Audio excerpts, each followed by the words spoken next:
Halo, sebagai salah satu pemenuhan tugas UAS, saya akan membahas salah satu materi dari mata kuliah teori politik, yaitu tentang demokrasi. Kalian pasti sudah tidak asing dengan demokrasi, karena istilah demokrasi itu sudah dikenalkan sejak kita duduk di bangku sekolah dasar. Yaitu SD ada pembahasan tentang demokrasi, SMP ada tentang materi demokrasi, bahkan SMA pun kita masih tetap membahas tentang demokrasi. Sebenarnya apa sih demokrasi itu?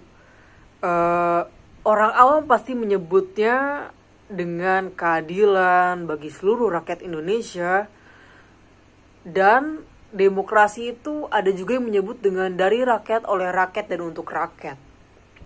Sebenarnya slogan pemerintah dari rakyat, oleh rakyat, dan untuk rakyat itu dicetuskan oleh Abraham Lincoln.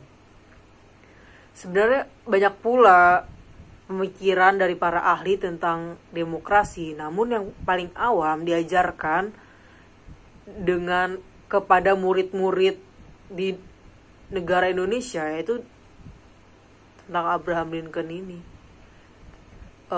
Asal-usul demokrasi sendiri yaitu dari bahasa Yunani, demos yang artinya rakyat dan kratos yang artinya kekuatan atau kekuasaan.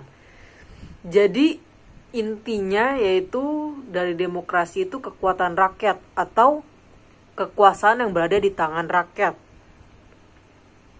yaitu pemerintah memberikan kesempatan kepada rakyat untuk ikut serta mengambil keputusan yang ada di permasalahan suatu negara. Awal mula penerapan demokrasi ini yaitu pada zaman Yunani kuno, yang mana suatu perkara negara haruslah dibahas dengan rakyat. Hal itu yang disebut dengan demokrasi langsung. Namun penerapan demokrasi langsung rasanya tidak pas, tidak cocok bila masih digunakan pada zaman sekarang, yang mana suatu negara sudah memiliki penduduk dengan jumlah jutaan jiwa, sehingga tidak efektif dan tidak efisien jika masih digunakan. Sehingga hadirlah adanya demokrasi perwakilan, yaitu untuk menyuarakan usulan dari golongan yang diwakilkan.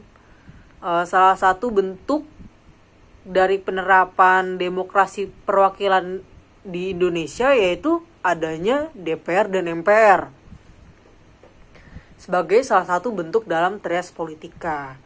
Nah, trias politika itu sendiri adalah salah satu sistem